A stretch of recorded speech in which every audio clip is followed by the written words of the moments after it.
حضرات علماء ملت اسلامیہ،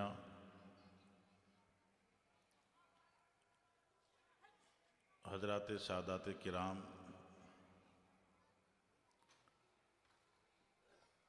تمامی بزرگوں، ساتھیوں، عزیز بچوں، ماؤں بہنوں، السلام علیکم ورحمۃ اللہ وبرکاتہ۔ الی اشرف الانبیاء والمرسلین وآلہ واصحابہ اجمعین، اقرؤوا الفاتحہ۔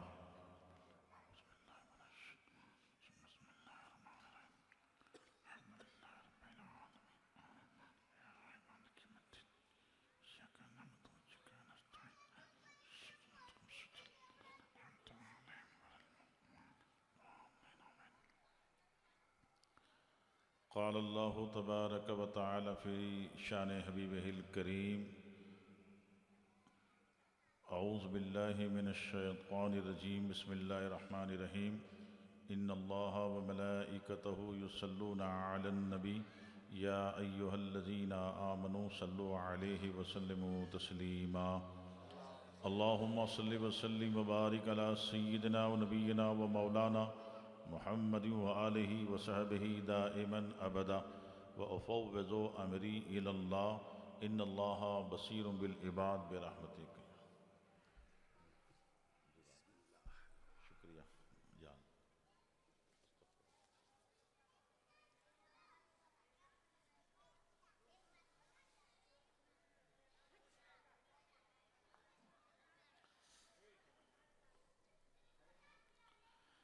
الحمد للہ نحمدہ ونستعینہ ونستغفرہ ونؤمن بہ ونتوکل علیہ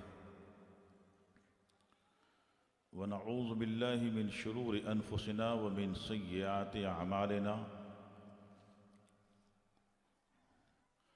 من یہدہ اللہ فلا مضل لہ ومن یضللہ فلا ہادی لہ، ونشہد ان لا الہ الا اللہ وحدہ لا شریک لہ، ونشهد أن سيدنا ونبينا ومولانا محمدا عبده ورسوله بالهدى ودين الحق أرسل، أما بعد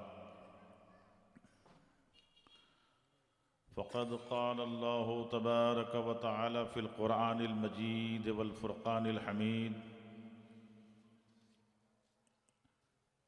أعوذ بالله من الشيطان الرجيم، بسم الله الرحمن الرحيم، محمد رسول اللہ والذین معه اشداء علی الکفار رحماء بینہم تراہم رکعا سجدا یبتغون فضلا من اللہ ورضوانا، سیماہم فی وجوہہم من اثر السجود، ذالک مثلہم فی التوراۃ ومثلہم فی الانجیل، آمنت باللہ صدق اللہ مولانا العظیم، وبلغنا رسولہ النبی الامین الکریم رؤوف الرحیم، ونحن علی ما قال ربنا لمن الشاہدین والشاکرین والذاکرین والحمد للہ رب العالمین۔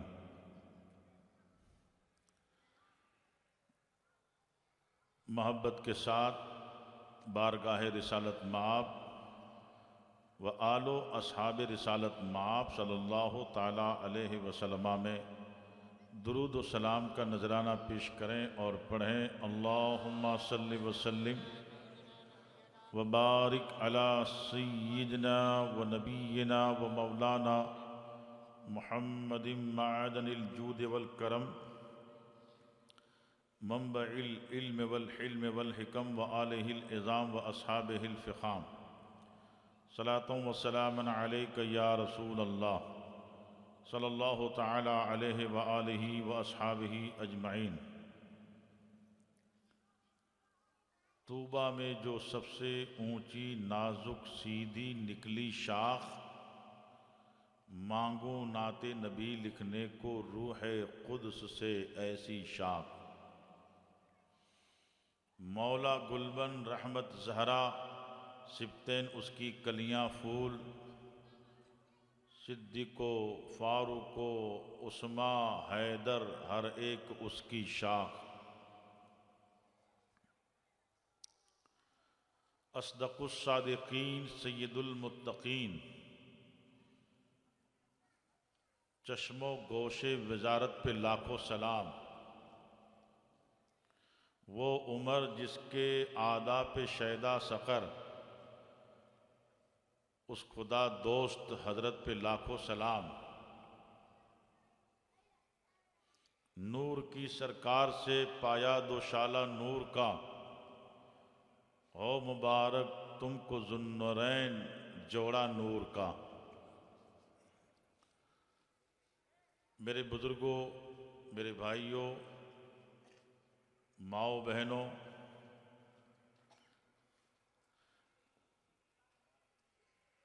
سورہ فتح کی آیت پاک آپ حضرات کے سامنے تلاوت کرنے کا شرف حاصل کیا ہے۔ اللہ تبارک و تعالیٰ نے اپنے نبی مکرم رسول معظم، اپنے حبیب لبیب صلی اللہ تعالیٰ علیہ وسلم کی رسالت کا اعلان فرمایا، رسالت کا ذکر فرمایا۔ محمد رسول اللہ صلی اللہ تعالیٰ علیہ وسلم، محمد صلی اللہ تعالیٰ علیہ وسلم اللہ تعالیٰ کے رسول ہیں۔ رسول اللہ صلی اللہ تعالیٰ علیہ وسلم کی رسالت کا ذکر فرمایا،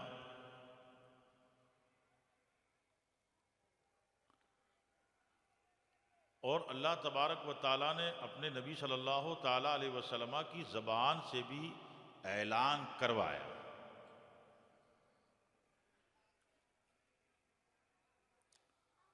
قل یا ایھا الناس انی رسول اللہ الیکم جمیعا، یعنی اللہ تبارک و تعالیٰ نے اپنے نبی صلی اللہ تعالیٰ علیہ وسلم کی ذات گرامی کو مخاطب کر کے ارشاد فرمایا، اے میرے نبی صلی اللہ تعالیٰ علیہ وسلم تم کہہ دو، تم فرما دو، تم اعلان کر دو، انی رسول اللہ الیکم جمیعا، اے کائنات کے لوگوں، قیامت تک آنے والوں، میں اللہ تعالی کی طرف سے تم سب کے لیے رسول بنا کر کے بھیجا گیا۔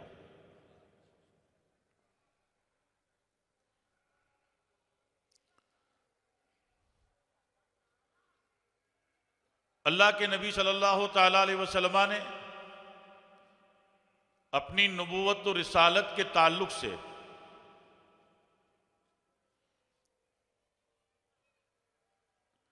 تفصیلی ارشاد و فرامین جو امت کو عطا کیے ہیں، ان میں سے ایک ارشاد یہ بھی ہے،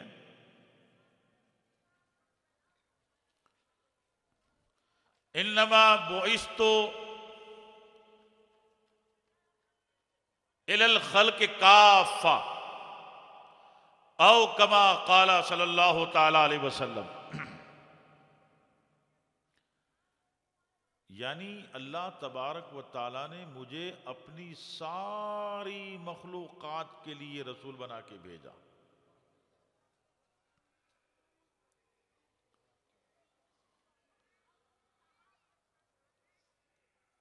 اللہ کے نبی صلی اللہ تعالیٰ علیہ وسلم اس دنیا سے پردہ فرما گئے، اب آپ کے بعد کوئی نبی آنے والے نہیں ہیں، کوئی رسول آنے والے نہیں ہیں، اور ہمارے آقا صلی اللہ تعالیٰ علیہ وسلم نے فقط اپنے ماننے والوں کو دین ہی نہیں دیا،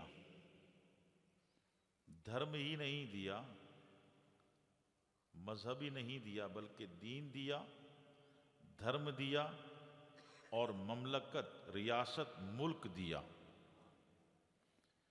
ایک کنٹری عطا فرمائی، مملکت دی، ریاست دی، ملک دیا۔ تو دین کو سنبھالنا، ملک کو سنبھالنا، دینداروں کی رہنمائی کرنا اور ملک کے نظام کو چلانا، یہ دو ذمہ داریاں ہوتی ہیں۔ لیکن رسول اللہ صلی اللہ تعالی علیہ وسلم دنیا سے پردہ فرما گئے۔ اب ملک کی باغ ڈور اور امت کی رہنمائی کا ذمہ یہ کون سنبھالے گا؟ ظاہر بات ہے کہ جو نائب ہوگا، جو جانشین ہوگا، جو آپ کا خلیفہ ہوگا، یہ ساری ذمہ داریاں اسے سونپی جائیں گی۔ تو اللہ کے نبی صلی اللہ تعالی علیہ وسلم نے اپنی حیات ظاہر ہی میں حضرت صدیق اکبر رضی اللہ تبارک و تعالیٰ عنہ کی طرف لوگوں کی توجہ کو مبذول کر دیا تھا، متوجہ کر دیا تھا، ذہن دے دیا تھا۔ ان کے نائب ہونے اور ان کے خلیفہ ہونے اور ان کے جانشین ہونے کے تعلق سے بہت سے اشارے دے دیے تھے۔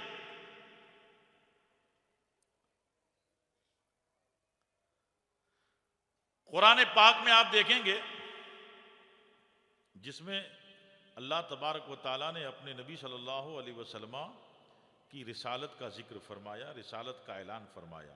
سورہ فتح 26ویں پارہ کی آیت ہے۔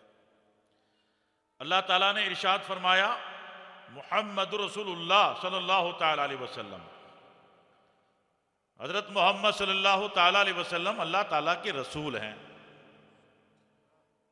اب ساتھی لوگ جو اصحاب ہیں، بارگاہ کے وفادار ہیں، ان کا ذکر فرمایا اللہ تعالیٰ نے، والذین معہ، اور وہ حضرات، وہ لوگ جو نبی صلی اللہ علیہ وسلم کے ساتھ ہیں، اشداء علی الکفار، اللہ تبارک و تعالیٰ سے کفر کرنے والوں کے لیے وہ سخت ہیں، رحماء بینہم، اور آپس میں ایک دوسروں کے لیے مہربان ہیں، تراہم رکعا سجدا یبتغون فضلا من اللہ ورضوانا، انہیں دیکھو گے رکوع کرتا ہوا، سجدہ کرتا ہوا، یبتغون فضلا من اللہ ورضوانا، اللہ تعالیٰ کا فضل ڈھونڈتے اور اللہ کی رضا ڈھونڈتے۔ یہ صفات ہیں، یہ ان کی خوبیاں ہیں، یہ ان کا مزاج ہے۔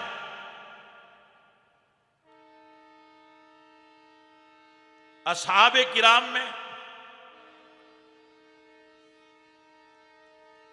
وہ حضرات جنہیں ہم اور آپ خلفائے کرام کہتے ہیں، جناب محمد رسول اللہ صلی اللہ تعالی علیہ وسلم کے جانشین اور آپ کے نائبین، ان میں سے ایک ذات گرامی جن کا نام حضرت سیدنا ابو بکر صدیق رضی اللہ تعالیٰ عنہ ہے۔ اللہ کے نبی صلی اللہ تعالیٰ علیہ وسلم کے پردہ فرما جانے کے بعد آپ کو بڑے صحابہ کرام جیسے حضرت امیر المومنین فاروق اعظم، حضرت زید بن ثابت، حضرت عثمان غنی، حضرت مولائے کائنات، حضرت عبد الرحمن بن عوف، یہ سب بڑے اصحاب کرام تھے. انہوں نے مل کر کے آپ کو باقاعدہ باضابطہ امیر المؤمنین کی حیثیت سے چن لیا، منتخب کر لیا کہ آپ اللہ کے نبی صلی اللہ علیہ وسلم کے نائب، ان کے جانشین، اب ملک کا نظام بھی تمہارے حوالے ہے اور امت کی ہدایت کی ذمہ داری بھی تمہارے حوالے. ایک ساتھ دو ذمہ داریاں، ملک کی ذمہ داری اور دین کی ذمہ داری. لیکن اللہ اکبر، حضرت صدیق اکبر رضی اللہ تبارک و تعالیٰ عنہ کو تو اللہ تعالیٰ نے پیدا ہی اس لیے کیا تھا کہ یہ میرے نبی صلی اللہ علیہ وسلم کا سچا محب، وفادار اور ہمہ وقت نبی کے ساتھ ساتھ رہے. اعلیٰ حضرت امام اہل سنت محقق بریلوی علیہ رحمت و رضوان نے اپنی کتاب تنزیہ المکانۃ الحیدریہ رضی اللہ تعالیٰ عنہ، اس میں سیدنا ابو بکر صدیق رضی اللہ تعالیٰ عنہ کا ایک واقعہ درج کیا ہے جو بزرگوں نے، اکابرین نے، اسلاف نے اپنی کتابوں میں لکھا ہے. ان کی کتابوں کے حوالے سے اعلیٰ حضرت نے اپنی کتاب میں لکھا کہ حضرت صدیق اکبر رضی اللہ تبارک و تعالیٰ عنہ جب چلنے پھرنے، آنے جانے اور شعور و ادراک کی منزل میں آ گئے، 4-5 سال کی عمر ہو گئی، اس وقت ان کے والد ابو قحافہ وہ اسلام نہیں لائے تھے. اس وقت اپنے صاحبزادے ابو بکر کو پکڑ کے خانہ کعبہ میں لے گئے. وہاں ایک بت لگا ہوا تھا. اپنے بیٹے سے کہا کہ ابو بکر، یہ ہمارے خاندان کا خدا ہے اور تجھے اس کی عبادت کرنا ہے اور اس کی طاعت کرنا ہے. اتنا کہہ کے وہ نکل گئے. حضرت ابو بکر صدیق رضی اللہ تبارک و تعالیٰ عنہ کھڑے کھڑے اس مجسمہ کو دیکھتے رہے. دیکھ کر کے آپ خود فرماتے ہیں کہ تو خدا ہے. اگر تو خدا ہے تو میں بھوکا ہوں، کھانا دے. مجھے کپڑوں کی ضرورت ہے، کپڑا دے. مگر وہ تھا مجسمہ، بت تھا. نہ سماعت ہے اس میں، نہ شعور ہے اس میں، نہ روح ہے اس میں، نہ ادراک ہے اس میں. ساقی تو جامد ہے. کچھ جواب نہیں ملا. اب حضرت صدیق اکبر رضی اللہ تبارک و تعالیٰ عنہ نے اپنے آس پاس نگاہ کی، دیکھا ایک پتھر رکھا ہوا. آپ گئے، پتھر اٹھایا اور پھر اس کی طرف دیکھا. کہا تو کھانا نہیں دے سکتا، کپڑا نہیں دے سکتا، دوسروں کا بھلا نہیں کر سکتا، اپنا تو بھلا کرے گا. میں پتھر پھینکتا ہوں، بچانا اپنے آپ کو. حضرت صدیق اکبر رضی اللہ تبارک و تعالیٰ عنہ کے اس چھوٹے نازک ہاتھوں سے، اب اس عمر میں بچے میں کیا طاقت رہتی ہے، کیا قوت ہوتی ہے، کیا زور ہوتا ہے. لیکن جو صدیق کی صداقت کا جوش و جذبہ تھا، قوت صدیقی، وہ ابو بکر صدیق کے سینے میں، دل میں پوشیدہ تھی. ان کی فزیکلی طاقت نہیں تھی، جسمانی طاقت نہیں تھی، ان کی روحانی طاقت تھی. اٹھا کے ایک پتھر مارا، وہ بت نیچے گرا سر کے بل، اوندھے منہ گرا. جب وہ گر گیا اتنے میں ابو بکر صدیق کے والد آئے. دیکھا یہ کیا کیا؟ غصہ ہوئے، کلائی تھامی، پکڑ کے لے گئے ان کی والدہ کے پاس. اس وقت وہ بھی مومنہ نہیں تھی، کیونکہ ابھی اعلان ہی نہیں ہوا نبوت کا. ابھی تو ہمارے آقا صلی اللہ علیہ وسلم نے نبوت کا اعلان بھی نہیں کیا. ابھی بت کے خلاف کسی نے آواز بھی نہیں اٹھائی. ابھی کفر اور شرک کی کسی نے مخالفت ہی نہیں کی. ہر ایک سمت، ہر ایک جگہ، ہر ایک خطہ میں، ہر ایک کونا میں کفر ہے، شرک ہے، اور اسی کی حکمرانی ہے. مگر یہ اس بچے نے ایسی حرکت کی، ان کے والد پکڑ کے لے گئے ان کی والدہ کے پاس، اماں کے پاس، اور اپنی بیگم سے کہا یہ تیرا بیٹا کس مزاج کا ہے، کس قسم کا ہے، یہ اپنے معبود کے ساتھ اس نے کیسی حرکت کی.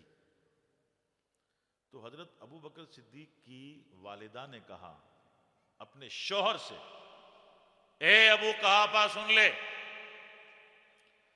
اس بچے کی شان ہی عجیب و غریب ہے، اس کا مقام و منصب ہی کچھ الگ تھلگ ہے. کہا ابو قحافہ سنو، یہ بچہ جس وقت میرے شکم سے اس دنیا میں آیا، پیدا ہوا، تو میں نے غیب سے آواز سنی، کوئی پکارنے والا کہتا ہے یا امت اللہ علی التحقیق ابشری بالولد العتیق اسمہ فی السماء الصدیق لمحمد صلی اللہ تعالی علیہ وسلم صاحب والرفیق. اے اللہ کی بندی، یہ بات بالکل یقینی بات ہے، اس میں کوئی شک شبہ نہیں ہے. تجھے بشارت ہو، خوشخبری ہو، ولد عتیق، گمراہیت سے، شرک سے، بدی سے آزاد یہ بچہ ہے. شرک سے محفوظ ہے، یہ کفر سے محفوظ ہے، یہ شراب نہیں پیے گا، یہ حرام کاریوں سے محفوظ ہے. ولد عتیق، محفوظ اور آزاد شہزادہ. اسمہ فی السماء الصدیق، آسمانی دنیا میں لوہے محفوظ پر اس کا نام صدیق لکھا ہوا ہے، اور یہ محمد رسول اللہ صلی اللہ تعالی علیہ وسلم کا ساتھی ہے، رفیق ہے، محب وفا شعار ہے.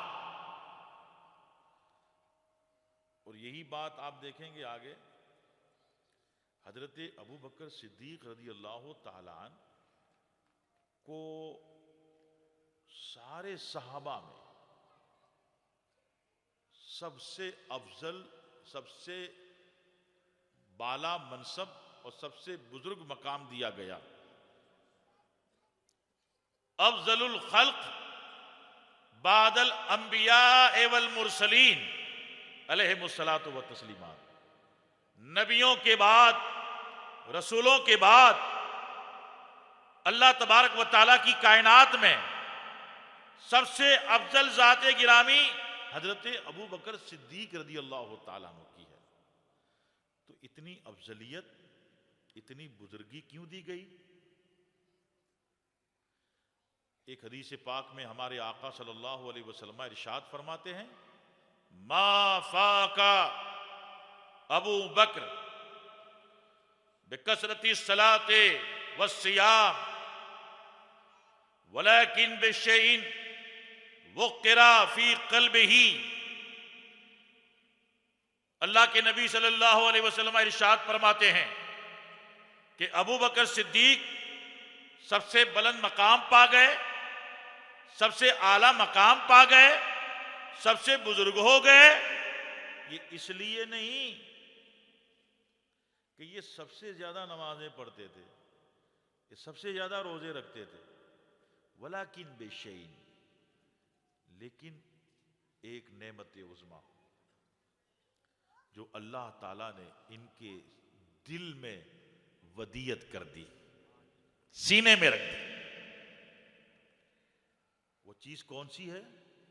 وہ اللہ کے نبی صلی اللہ علیہ وسلم کا عشق ہے، وہ اللہ کے نبی صلی اللہ علیہ وسلم کی محبت ہے، وہ اللہ کے نبی صلی اللہ علیہ وسلم کا احترام و ادب ہے. ورنہ نماز حضرت فاروق اعظم وہ بھی پابندی سے ادا کرتے تھے، تہجد ادا کرتے تھے، نوافل ادا کرتے تھے. نماز حضرت عثمان غنی بھی ادا کرتے ہیں، نماز مولائے کائنات بھی ادا کرتے ہیں، اور حضرات ادا کرتے ہیں.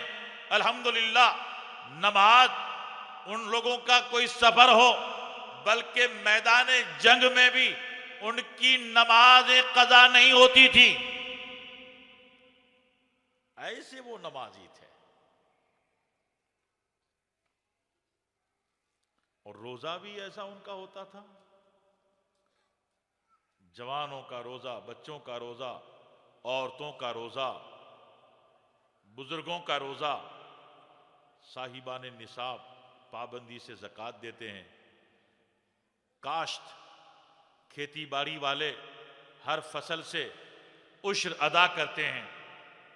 صاحب نصاب قربانی کے دنوں میں ایام نہر میں قربانی کرتے ہیں. اور صاحب استطاعت مالدار و دھنوان لوگ حج بیت اللہ کا فریضہ ادا کرتے ہیں. بڑے پرہیزگار، بڑے نیک، بڑے مخلص، اللہ کی راہ میں جان چھڑکنے کا، جان قربان کرنے کا جذبہ رکھنے والے. لیکن حضرت صدیق اکبر رضی اللہ تعالیٰ عنہ کو اللہ تعالیٰ نے اپنے نبی، اپنے حبیب صلی اللہ علیہ وسلم کی جو محبت اور تعظیم دی تھی، محبت و تعظیم حدیث میں آیا ہے، سیرت میں آیا ہے کہ جب 35-40 لوگ مسلمان ہوئے تھے، ابھی حضرت امیر المومنین فاروق اعظم رضی اللہ تعالیٰ عنہ اسلام نہیں لائے تھے. حضرت فاروق اعظم رضی اللہ تعالیٰ عنہ کے اسلام لانے سے پہلے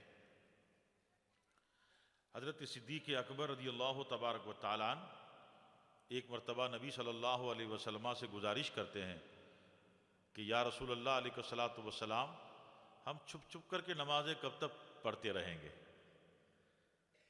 خانہ کعبہ کے سامنے صفا پہاڑی ہے، اور صفا پہاڑی سے جب اترتے تھے تو اترتے ہی ایک مکان تھا حضرت زید بن ارقم رضی اللہ تعالیٰ عنہ کا. یہ مکان تھا ان کا، اور یہ مسلمانوں کی پناہ گاہ بھی تھی، اور یہ مکہ شریف میں پہلا مدرسہ بھی تھا.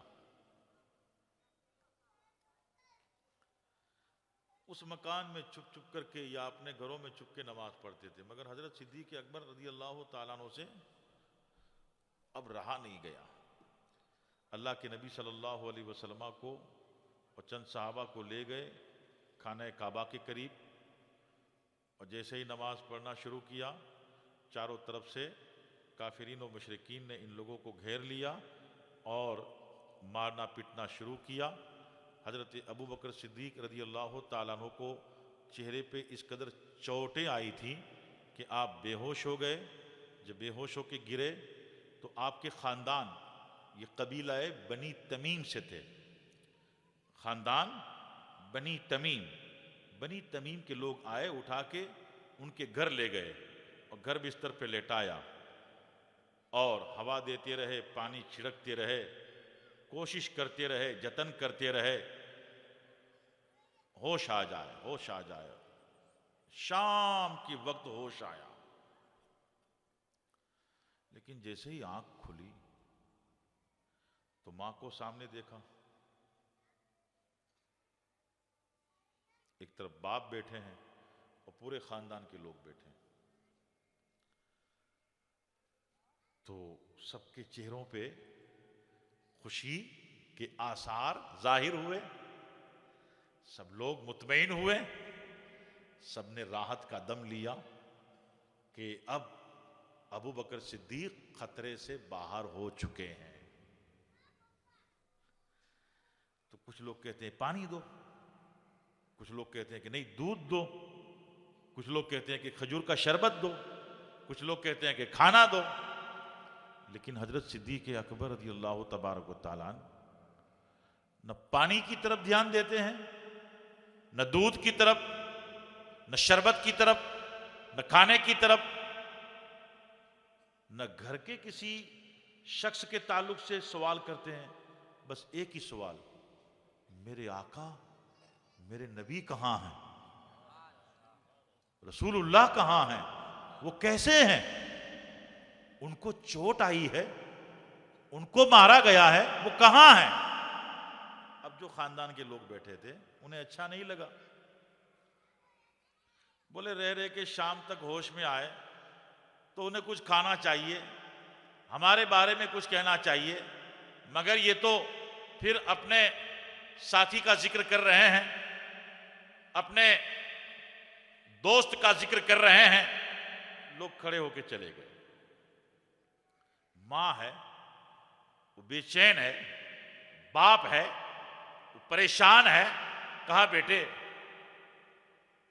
تم کھا لو کچھ، کہا نہیں، مجھے پہلے یہ بتاؤ کہ نبی کیسے ہیں۔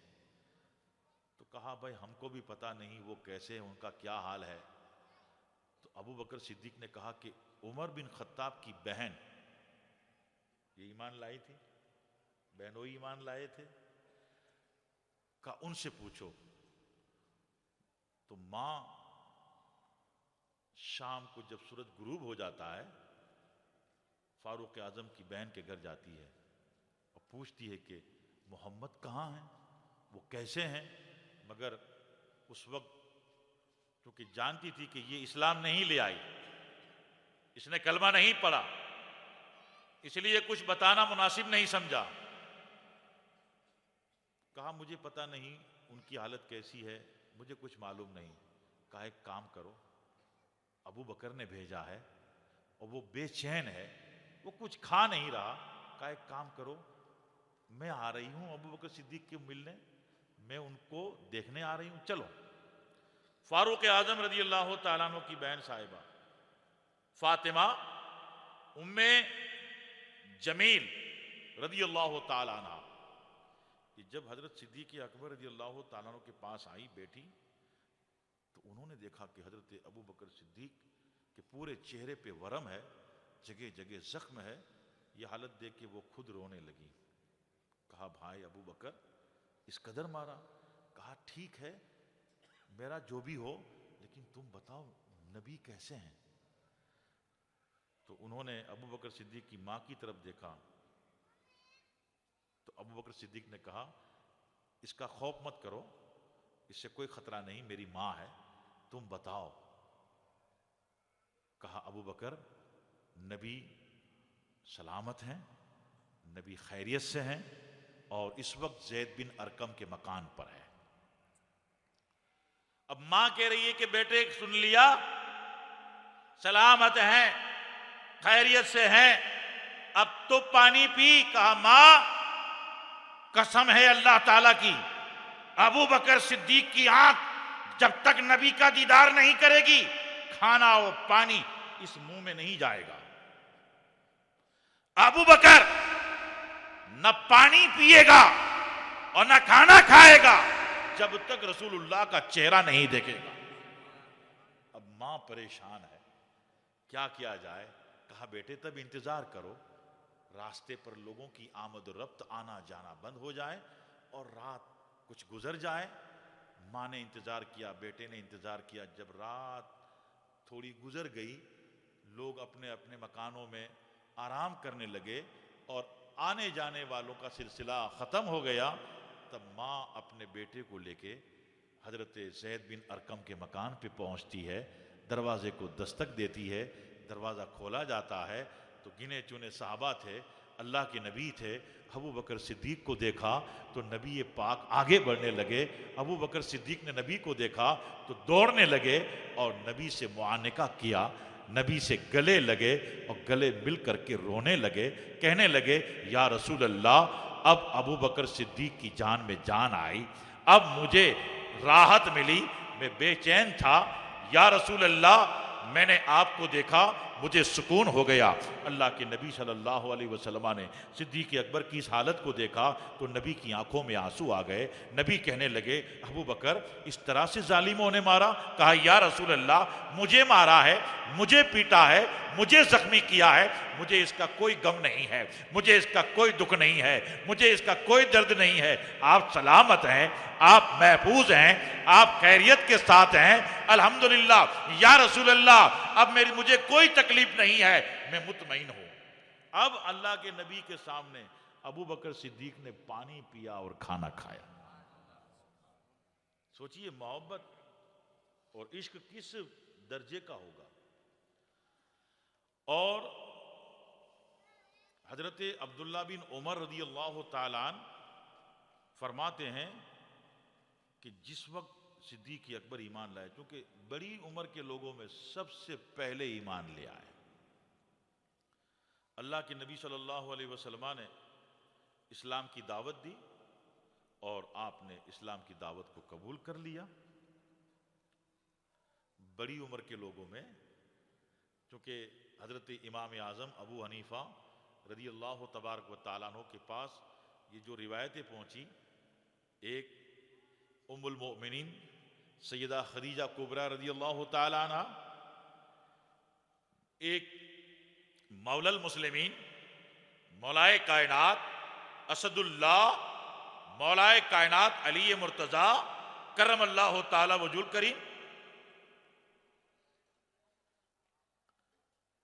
اور ایک حضرت ابو بکر صدیق رضی اللہ تعالیٰ۔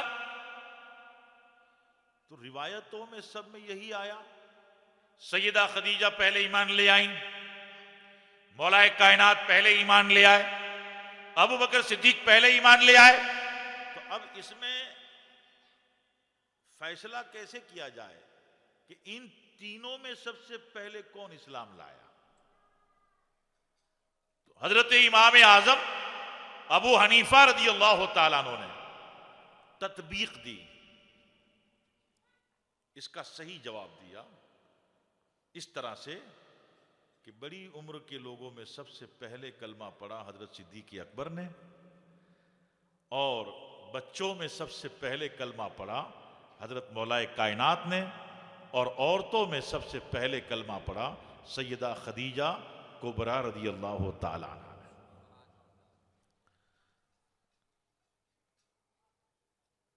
40,000 دینار تھے حضرت صدیق اکبر کے پاس۔ کتنے؟ 40,000 دینار، یعنی ایک دینار جو ہے یہ 4.5 ماشا کا سونے کا سکہ، سونے کی گینی جو بولتے تھے نا، جس کا چلن تھا ایک زمانے میں، تو وہ جس کو اشرفی بھی بولتے ہیں، سونے کا سکہ، اس کو دینار بولتے ہیں۔ اور درہم یہ سکہ چاندی کا ہوتا ہے۔ درہم اس زمانے میں یہ سب کرنسی ویلڈ کرنسی تھی، چلن تھا اس زمانے کا، سونے کے سکے اور چاندی کے سکے، اور دینار سونے کے سکوں کو کہا جاتا تھا اور درہم چاندی کے سکوں کو۔ تو حضرت صدیق اکبر رضی اللہ تعالیٰ عنہ کے پاس جب ایمان لائے تھے 40,000 دینار تھے، اور جب رسول اللہ صلی اللہ علیہ وسلم کے ساتھ ہجرت کر کے مدینہ شریف پہنچے تو اس میں سے آپ 35,000 دینار اللہ کے لیے خرچ کر چکے تھے، باقی 5,000 دینار بچے تھے۔ وہ غلام جیسے حضرت بلال حبشی اور ان کی طرح دوسرے وہ خوش نصیب لوگ جو اللہ کے نبی صلی اللہ علیہ وسلم پر ایمان لائے تھے، مگر غلام تھے وہ کافروں کے، اور ایمان لانے کی بنیاد پر ان کے جو مالک کافر تھے وہ انہیں بے حد ستایا کرتے تھے، تکلیف دیا کرتے تھے، طرح طرح سے ٹارچر کیا کرتے تھے۔ ان کی تکلیف کو حضرت صدیق اکبر سے دیکھا نہ گیا، ان کے مالکوں سے منہ مانگی قیمت دے دی اور انہیں خرید کے اللہ کے نبی صلی اللہ علیہ وسلم کی خدمت میں پیش کیا اور کہا یا رسول اللہ، میں انہیں خرید کے لایا ہوں اور میں انہیں آزاد کرتا ہوں۔ سوچئے، اور رسول اللہ صلی اللہ تعالی علیہ وسلم کے لیے ان کی جو دلی تمنا تھی، النظر علی وجہ رسول اللہ صلی اللہ علیہ وسلم والمال فی انفاق رسول اللہ صلی اللہ علیہ وسلم وابنتی تحت رسول اللہ صلی اللہ علیہ وسلم، کہ میری تمنا یہ ہے، میری آرزو یہ ہے کہ میں میرے نبی صلی اللہ علیہ وسلم کا ہر وقت دیدار کرتا رہوں، اور میرا مال، میری دولت میرے نبی کی خوشی کے لیے خرچ ہوتا رہے، اور میری بیٹی عائشہ کا نکاح میرے نبی صلی اللہ علیہ وسلم سے ہو۔ تو یہ چاروں خلفاء کہ نبی سے کیسا گہرا رشتہ ہو گیا۔ صدیق اکبر، فاروق اعظم، یہ دونوں وہ خوش نصیب حضرات ہیں جن کی شہزادیاں، جن کی بیٹیاں نبی صلی اللہ علیہ وسلم کے نکاح میں۔ ابو بکر صدیق بھی نبی کے سسر ہوتے ہیں، اور حضرت عمر بن خطاب بھی نبی کے سسر ہوتے ہیں۔ داماد اور سسر کا رشتہ، دو نائب ہیں، دو خلیفہ ہیں، یہ سسر ہیں، اور دو خلیفہ ہیں وہ داماد ہیں۔ حضرت عثمان غنی یہ نبی صلی اللہ علیہ وسلم کے داماد، اور حضرت مولا کائنات علی مرتضیٰ یہ نبی صلی اللہ علیہ وسلم کے داماد۔ یعنی ہر طرح سے رشتہ بہت کلوز رشتہ، بہت ہی قریب کا رشتہ۔ جب رسول اللہ صلی اللہ تعالی علیہ وسلم تبوک بھیجنا تھا صحابہ کرام کی فوج کو، مدینہ شریف سے تبوک 750 کلومیٹر ہے۔ اس زمانے میں 750 کلومیٹر کا سفر طے کرنا بہت دشوار تھا، اور جو فوجی لوگ جانے والے تھے تبوک، ان میں سے کسی کے پاس اونٹ نہیں، گھوڑا نہیں، کھچر نہیں، تلوار نہیں، ساز و سامان نہیں ہے، اور جانا ہے تبوک۔ اللہ کے نبی صلی اللہ علیہ وسلم نے مسجد نبی شریف میں اعلان کروایا، حضرت بلال حبشی سے فرمایا بلال اعلان کروا دو، منادی کروا دو کہ ملک شام کی طاقت مدینہ پہ حملہ آور ہونے والی ہے، اور ہم ان کو روکنے کے لیے تبوک جانے والے۔ وہ مدینہ آئیں اس سے پہلے تو ہم ان کا راستہ تبوک میں جا کے ہی روکیں گے۔ 750 کلومیٹر کا راستہ جانے کے لیے سب لوگ بے چین ہیں، بے تاب ہیں، لیکن ساز و سامان نہیں۔ اعلان ہوا، اے مخیر حضرات، دولت مند حضرات، اہل خیر حضرات، آئیے اسلام کی راہ میں امداد دیجیے۔ اس وقت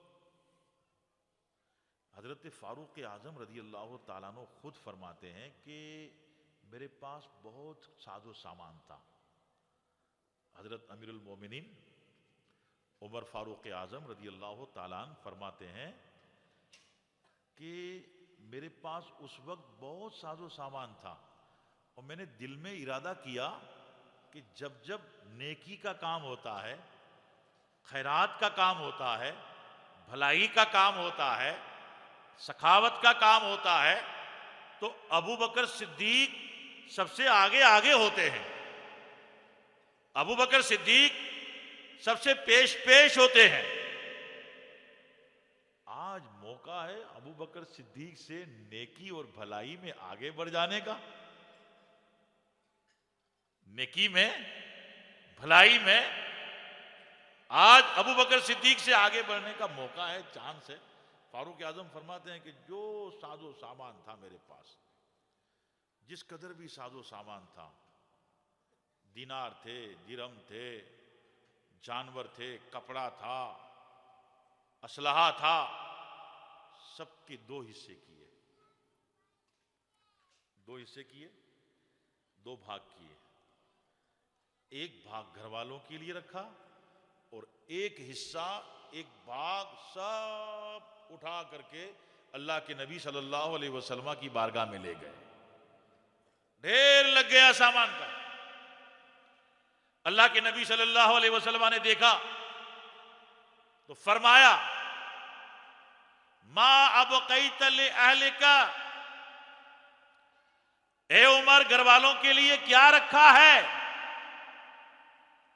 تو کہا یا رسول اللہ علیہ السلام، جس قدر یہاں لایا ہوں، جتنا یہاں لایا ہوں، اسی قدر گھر والوں کے لیے بھی رکھ کے آیا ہوں۔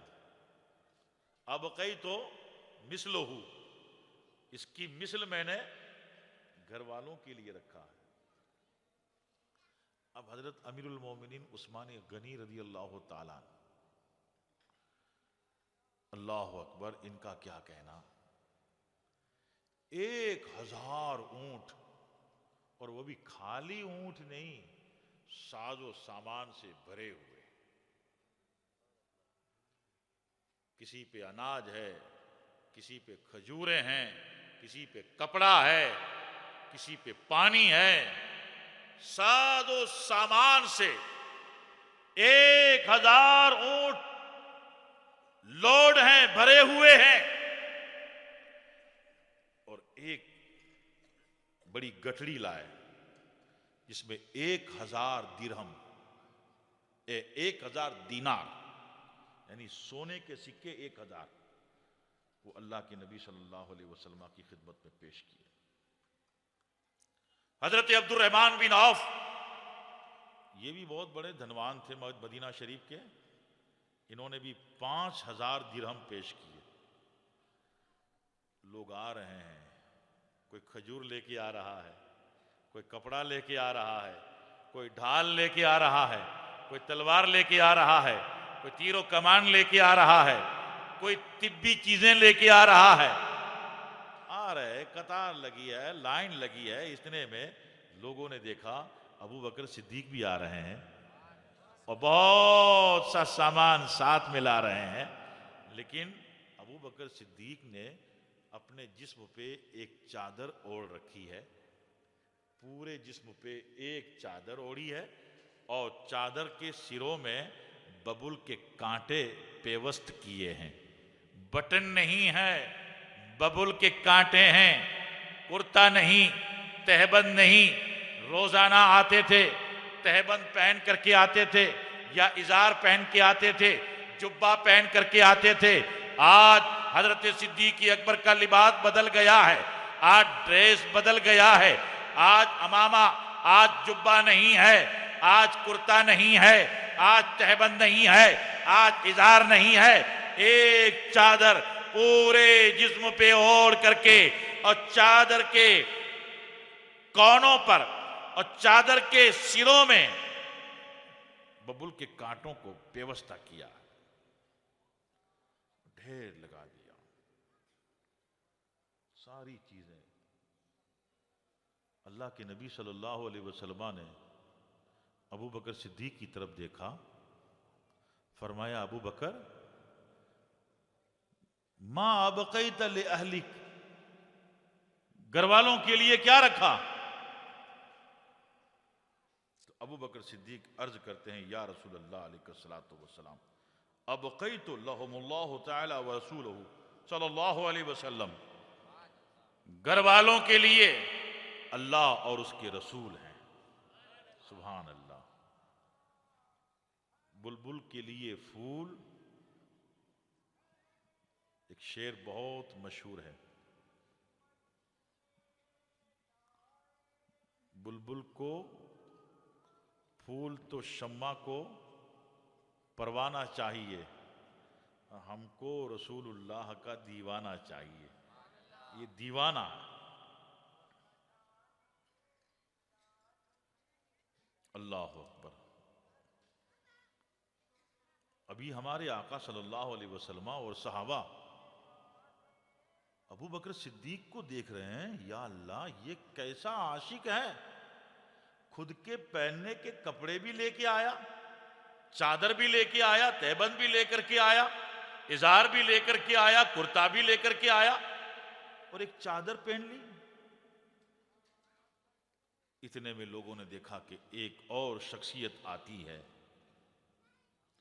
اور وہ بھی چادر اوڑھے اور چادر میں ببول کے کانٹے پیوست کیے، سلام کر کے اللہ کے نبی صلی اللہ علیہ وسلم کی بارگاہ میں بیٹھتی ہے وہ شخصیت۔ اور اس شخصیت کو لوگوں نے دیکھا تو حیران ہے کہ یہ کون ہے؟ یہ تو ابو بکر ہیں۔ اس آنے والی شخصیت کے تعلق سے ہمارے آقا صلی اللہ علیہ وسلم نے سوال کر کے بتا دیا کہ یہ کون ہے۔ پوچھا یہ تمہارا بھی لباس ابو بکر کی طرح؟ اے جبریل، جبریل تھے علیہ السلام، اے جبریل علیہ السلام، تم بھی یہ چادر اوڑھ کے آئے ہو، ببول کے کانٹے لگا کے آئے ہو، وجہ کیا ہے؟ تو حضرت جبریل امین علیہ السلام عرض کرتے ہیں یا رسول اللہ علیہ الصلوۃ والسلام، آج آپ کے اس عاشق زار، آپ کے اس محب وفا شعار ابو بکر کی حالت کو دیکھا، اللہ تعالیٰ نے ان کے عشق کو دیکھا، ان کی اس ادا کو دیکھا، ان کی اس طرز کو دیکھا، اللہ ان سے اتنا خوش ہو گیا، اللہ ان سے اس قدر راضی ہو گیا، آپ کے اس رفیق کی، آپ کے اس عاشق کی، آپ کے اس شہدا کی ادا اللہ کو اتنی پسند آئی کہ اللہ تبارک و تعالیٰ نے آسمان کے سارے فرشتوں کو اور مجھے بھی حکم دے دیا، اے فرشتوں آج میں تمہیں بھی اسی لباس میں دیکھنا چاہتا ہوں جس لباس میں ابو بکر ہے۔ اب مجھے بھیجا آپ کی بارگاہ میں، اللہ اپنی رضا کا اظہار کرتا ہے، اللہ اپنی خوشی کا اظہار کرتا ہے، اللہ بتانا چاہتا ہے اے جبریل جاؤ میرے نبی کی بارگاہ میں اور بتاؤ کہ صدیق کی یہ ادا خدا کو کتنی پسند آئی۔ دوستو یہ تو مال دولت اور خیرات کی بات ہے، لیکن سفر ہجرت کا واقعہ آپ دیکھیں گے، مشہور ہے، جہاں آپ نے یقین ہو گیا کہ سوراخ میں سانپ ہے، اگر پیر نہ ہٹاؤں گا تو کاٹے گا، اور جب کاٹے گا تو جان خطرے میں پڑ جائے گی، لیکن چونکہ آغوش میں نبی صلی اللہ علیہ وسلم کا سر اقدس ہے، نبی صلی اللہ علیہ وسلم آرام کر رہے ہیں، سو رہے ہیں، اور نبی صلی اللہ علیہ وسلم کی نیند میں آپ کے آرام میں خلل نہ پڑے، جان کو خطرے میں ڈالنا، جان کو نشاور کر دینا، یہ آپ کو منظور تھا، مگر رسول اللہ صلی اللہ علیہ وسلم کے آرام میں خلل ہو یہ آپ کو ہرگز پسند نہیں تھا۔ اس کے بعد تاریخ میں جو آپ کی زندگی میں امیر المومنین خلیفۃ المسلمین کی حیثیت سے آپ کا جو کردار ہے، آپ کی جو خدمات ہیں، سیرت اور تاریخ کی کتابوں میں جب اسے ہم پڑھتے ہیں تو اس وقت بھی ہمیں ابو بکر صدیق رضی اللہ تعالیٰ عنہ کے کردار و عمل سے نبی صلی اللہ علیہ وسلم کی محبت، تعظیم، ادب اور عشق کے جلوے نظر آتے ہیں۔ دیکھیے، جب اللہ کے نبی صلی اللہ تعالیٰ علیہ وسلم اس دنیا سے پردہ فرمانے کی تیاری میں تھے، یعنی پردہ فرمانے سے کچھ دن پہلے ایک بہت بڑے لشکر کو، ایک بہت بڑی فوج کو حضرت اسامہ بن زید، یہ زید بن حارثہ کے لڑکے، اور زید کون؟ جن کو بچپنے سے اللہ کے نبی صلی اللہ علیہ وسلم نے پالا تھا، پرورش کی تھی، اور جنگ موتا میں جن کی شہادت ہوئی، ان کے لڑکے حضرت اسامہ بن زید ملک شام سے جب دھمکی دی گئی کہ ہم ان قریب تم پہ حملہ کریں گے، تو اللہ کے نبی صلی اللہ علیہ وسلم نے حضرت اسامہ کو ایک لشکر دے کر شام کی طرف بھیج دیا کہ وہ آئیں، اس سے پہلے تم وہاں چلے جاؤ۔ لیکن اللہ کے نبی صلی اللہ علیہ وسلم نے مدینہ شریف سے ان کو دعاؤں کے ساتھ رخصت کیا، اور یہ ایک منزل چلا گیا، دوسری منزل چلا گیا، تیسری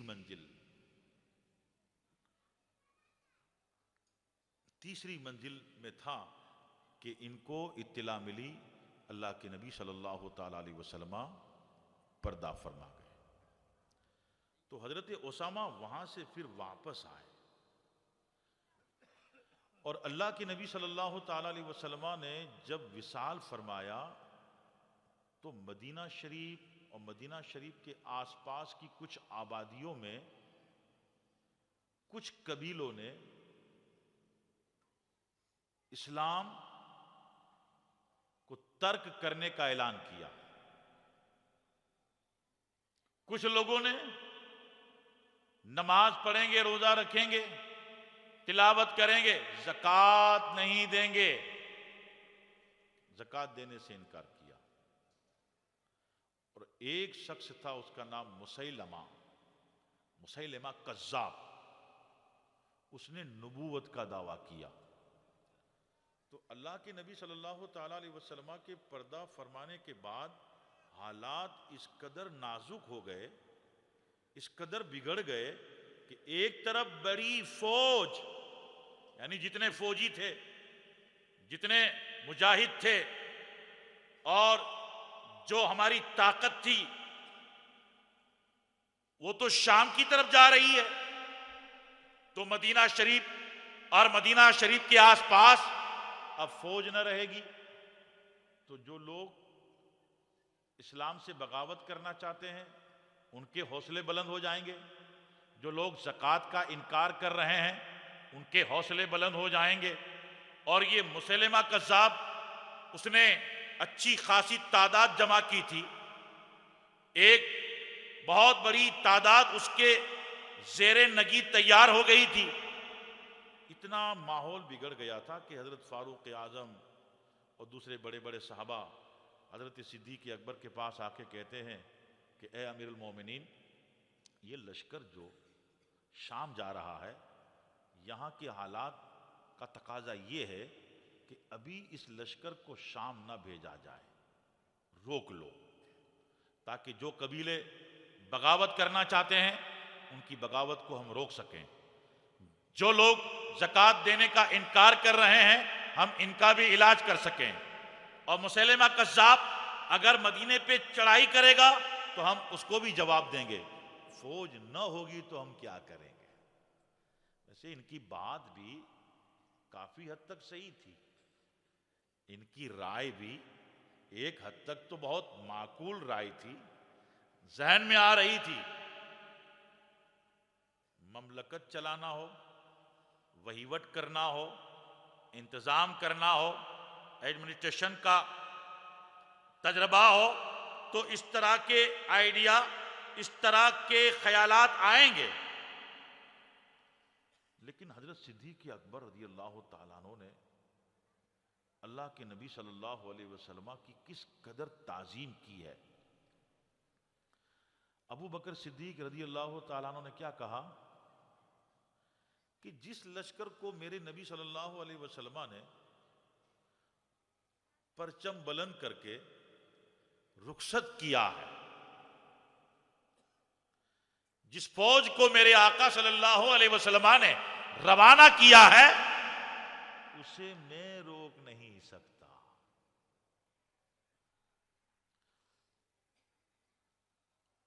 تو ان لوگوں نے کیا کہا کہ پھر یہ جو قبیلے خاندان کچھ بغاوت کر رہے ہیں، جو زکوٰۃ کا انکار کر رہے ہیں، ان کے ساتھ کچھ نرمی کرو۔ ابو بکر صدیق نے فرمایا ذرہ برابر نرمی نہیں کروں گا، میں ان سے بھی جنگ کروں گا۔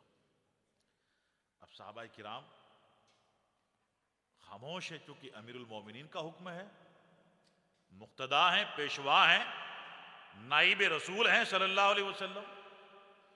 لیکن تاریخ بتاتی ہے کہ یہ لشکر جب روانہ ہوا اور آس پاس کے قبیلوں نے اس لشکر کو دیکھا کہ یہ جا رہا ہے، تو پوچھا کہاں جا رہا، یہ لشکر کہاں جا رہا ہے؟ تو لوگوں نے کہا شام۔ کہا شام جا رہا ہے، کیوں؟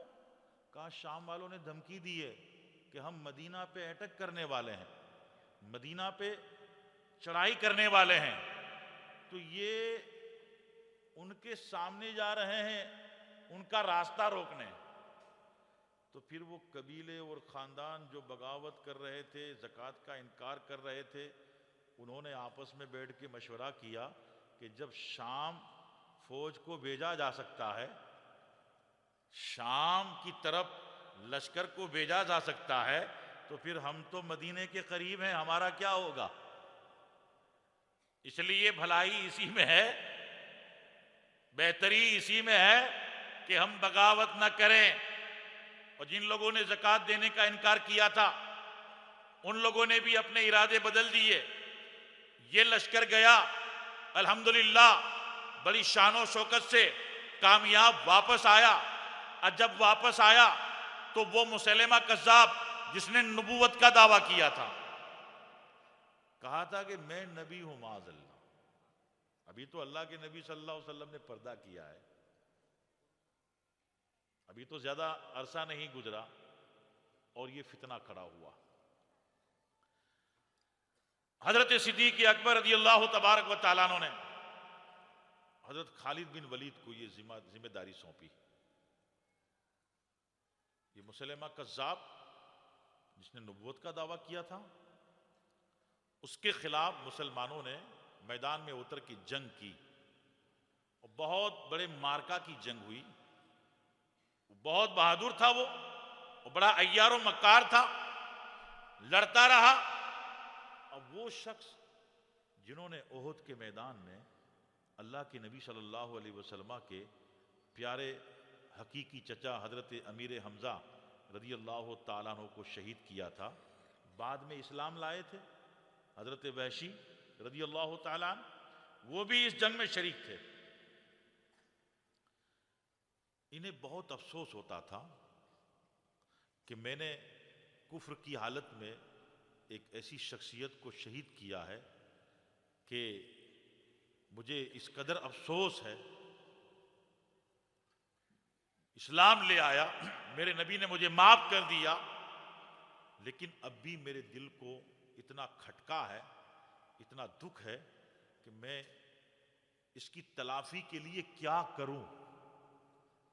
آخر اس جنگ میں ان کے ذہن میں یہ بات آئی، ان کے دل میں یہ بات آئی کہ احد میں ایک بڑے اچھے بھلے نیک اور اسلام کے وفادار شیر کو شہید کیا تھا، یہاں یہ شر ہے، یہاں یہ فتنہ ہے، اسے قتل کر لوں گا تو میرے دل کو کچھ اطمینان ہو جائے گا۔ تو حضرت وحشی رضی اللہ تعالیٰ عنہ نے اس جنگ میں مسیلمہ کذاب جس نے نبوت کا دعویٰ کیا تھا اس کو قتل کیا، فنار کیا اسے، اور اس کے قتل ہو جانے کے بعد اس کے ساتھی جو لوگ تھے وہ سب تتر بتر ہو گئے، میدان چھوڑ کے بھاگ گئے، اور بعد میں یہ لوگ واپس آئے، سب نے توبہ کی، کلمہ پڑھا اور پھر سے اسلام میں داخل ہوئے۔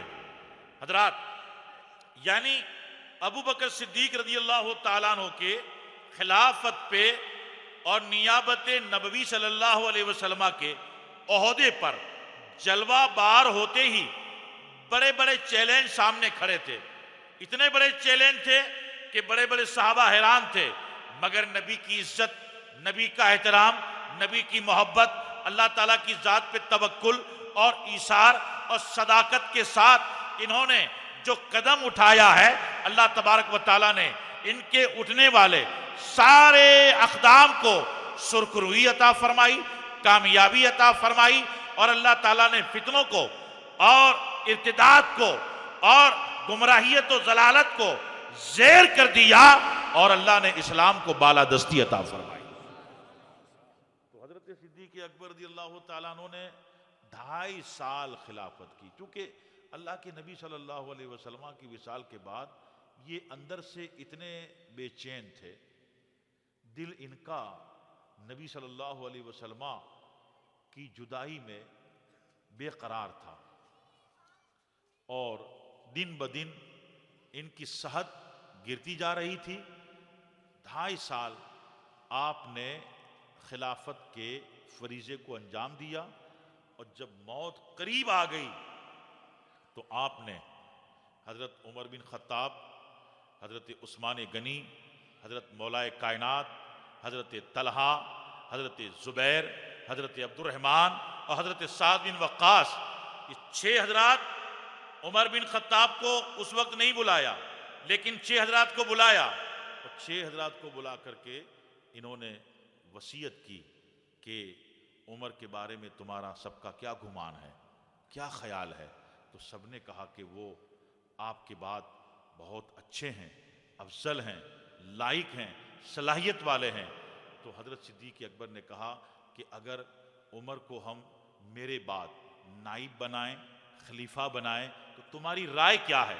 عثمان غنی نے کہا آپ کی بات جو ہے اس سے میرا اتفاق ہے۔ مولا کائنات نے کہا میرا اتفاق ہے۔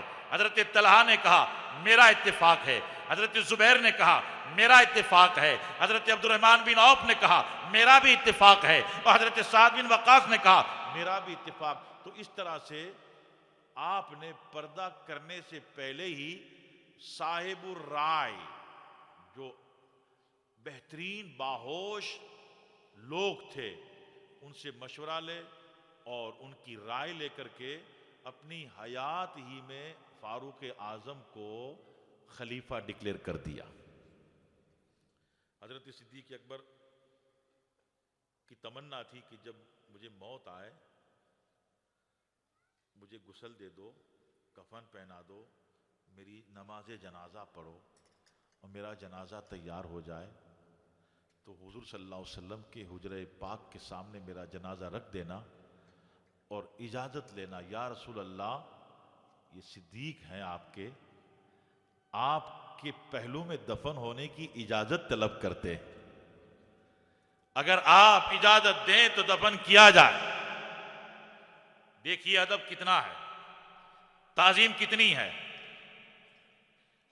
روایتوں میں آیا ہے کہ جب جنازہ تیار کر کے روضہ رسول کے سامنے، کاشانہ رسول کے سامنے رکھا گیا تو قبر نبی صلی اللہ علیہ وسلم سے آواز آتی ہے ادخلوا الحبیب الی الحبیب فإن الحبیب مشتاق للحبیب، دوست کو دوست سے ملا دو۔ حبیب کو حبیب سے ملا دو، اس لیے کہ حبیب اس کا مشتاق ہے۔ تو رسول اللہ صلی اللہ علیہ وسلم کے پہلو اقدس بازو میں انہیں دفن کیا گیا۔ یہ 2.5 سال کے کردار، 2.5 سال کی خدمات اس قدر بلند و بالا ہے کہ 2.5 سال کی خدمت کو ہم دیکھتے ہیں اور اندازہ کرتے ہیں، حساب کرتے ہیں کہ کتنی ترقی ہو گئی اتنے شارٹ پیریڈ میں۔ 2.5 سال کی مختصر سی مدت میں ابو بکر صدیق نے جو کارنامہ انجام دیا ہے، وہ اگر ہم کیلکولیشن کرنے بیٹھتے ہیں تو لگتا ایسا ہے کہ آپ نے 2.5 سال نہیں بلکہ 25 سال تک خلافت کی۔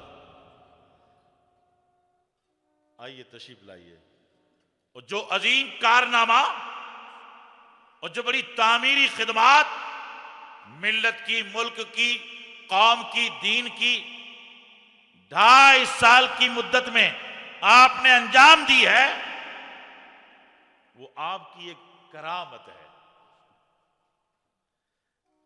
دنیا سے آپ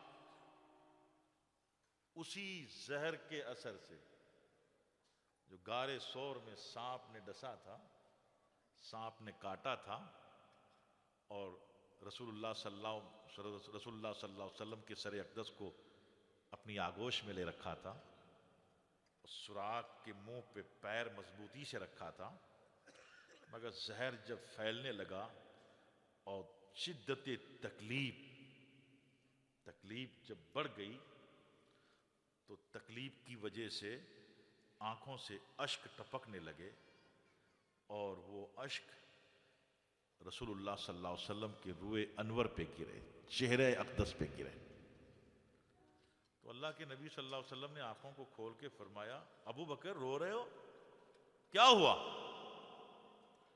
تو کہتے ہیں لدغتو یا رسول اللہ علیہ الصلوۃ والسلام، فداکا ابی و امی، اے اللہ کے نبی صلی اللہ علیہ وسلم، آپ پر میرے ماں باپ قربان، سانپ نے مجھے کاٹ لیا۔ تو اللہ کے نبی صلی اللہ علیہ وسلم فرماتے ہیں، ابو بکر کہاں کاٹا دکھاؤ؟ تو جو مقام زخم تھا، جہاں سانپ نے کاٹا تھا، اللہ کے نبی صلی اللہ علیہ وسلم نے دہن پاک سے لعاب شریف انگشت مقدسہ میں لیا، اور جہاں زخم تھا وہاں لعاب شریف رکھ دیا۔ ابو بکر صدیق رضی اللہ تبارک و تعالیٰ عنہ فرماتے ہیں کہ مقام زخم پہ لعاب شریف جیسے ہی رکھا گیا تو جسم میں جہاں جہاں شدت کی تکلیف تھی وہ راحت میں بدل گئی، موت قریب آ رہی تھی، موت پیچھے ہٹ گئی، اور زندگی کے جلوے برقرار رہ گئے، اور حیات محفوظ رہ گئی، اور ساری تکلیفیں دور ہو گئی۔ یہ رسول اللہ صلی اللہ علیہ وسلم کا معجزہ ہے کہ جو زہر جان لیوا تھا، اللہ کے نبی صلی اللہ علیہ وسلم نے اپنے لعاب شریف کی کرامت سے اور لعاب کے اعجاز سے جان کو بچا لیا۔ لیکن جب زندگی کے دن پورے ہو جاتے ہیں، حیات کے شب و روز اختتام پذیر ہونے کے قریب ہیں، تو پھر وہی اثر زہر عود کراتا تاکہ درجہ شہادت ملے۔ اب فاروق اعظم رضی اللہ تبارک و تعالیٰ یہ دوسرے خلیفہ ہیں، لیکن اشداء علی الکفار کی آپ زندہ تصویر تھے۔ جلال تھا، جلال ایسا تھا، اسی لیے تو ہمارے آقا صلی اللہ علیہ وسلم فرماتے ہیں، اے عمر، تمہیں دیکھ کر کے شیاطین الانس والجن فرو، جن کے شیطان اور انسانوں کے شیطان جب تمہیں دیکھ لیتے ہیں تو فرار اختیار کرتے ہیں، بھاگتے ہیں۔ شیاطین الانس والجن، جنوں میں تو شیاطین ہوتے ہیں اور انسانوں میں شیاطین۔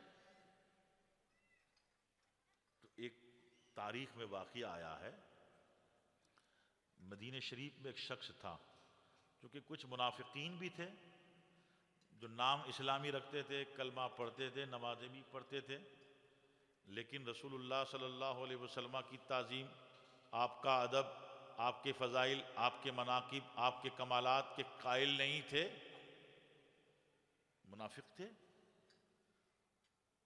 ان منافقین میں ایک منافق تھا، اس کے اور یہودی کے بیچ کسی معاملے کو لے کر کے جھگڑا ہو گیا۔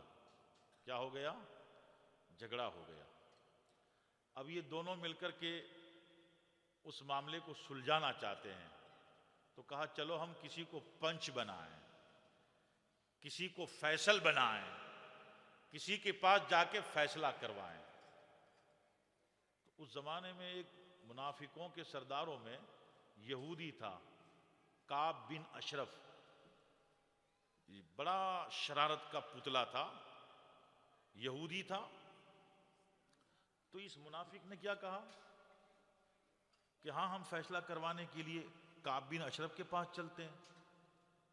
تو یہودی نے کہا ارے تو مسلمان ہے، تو جس نبی کا کلمہ پڑھتا ہے، تجھے چاہیے کہ تو اس نبی کے پاس ہمیں لے چل، اس کے پاس کہاں لے جاتا ہے؟ حالانکہ یہ یہودی ہے، مگر یہودی کو اتنا معلوم ہے، یہودی یہ جانتا ہے کہ یہ رشوت لالچ لے کر کے فیصلہ سناتا ہے، اور نبی کبھی کسی کی روح رعایت نہیں کرتے، نبی دودھ کا دودھ، پانی کا پانی کر دیتے۔ جب یہودی نے کہا تو یہ تیار ہوا، چلو نبی کے پاس چلتے ہیں۔ اور جب نبی صلی اللہ علیہ وسلم کے پاس آئے، اپنی اپنی بات رکھی، جو معاملہ تھا وہ سنایا، کیونکہ منافق حق پہ نہیں تھا، زیادتی ہوئی تھی یہودی پر، تو اللہ کے نبی صلی اللہ علیہ وسلم نے فیصلہ یہودی کے حق میں دیا کہ بھئی تیری زیادتی ہے، تو غلطی پر ہے، اور یہ صحیح ہے۔ فیصلہ، انصاف، اسی کا نام ہے نا۔ اب فیصلے کے بعد جب باہر نکل گئے، تو وہ منافق بولتا ہے میں چاہتا ہوں کہ ایک مرتبہ فیصلہ عمر بن خطاب کے پاس کروا لیں۔ اور نبی کچھ بہت بیزی تھے، اور مجھے لگتا تھا کہ انہوں نے کچھ دھیان سے فیصلہ نہیں کیا، اور کچھ بہت جلد بازی میں اس طرح سے منافقانہ بات کرنے لگا۔ وہ یہودی بولتا ہے افسوس کی بات ہے، نبی کا فیصلہ ہے، تمہارے رسول کا فیصلہ ہے، اور تمہیں ان کے فیصلے پہ اطمینان نہیں، افسوس کی بات ہے۔ اب جب تم کہتے ہو تو ہم عمر بن خطاب کے پاس بھی چلتے ہیں۔ تو حضرت عمر بن خطاب کے پاس پہنچے، بیٹھے، اپنا معاملہ۔ تو یہودی ویسے ہوتے ہیں چالاک، بڑے کمینے بھی ہوتے ہیں۔ حضرت عمر بن خطاب سے باتوں باتوں میں کہا نبی کے پاس گئے تھے، نبی نے فیصلہ کر دیا ہے، اگر ان کو اس فیصلے پہ اطمینان نہیں ہے تو ہم کو یہ تمہارے پاس لے آیا۔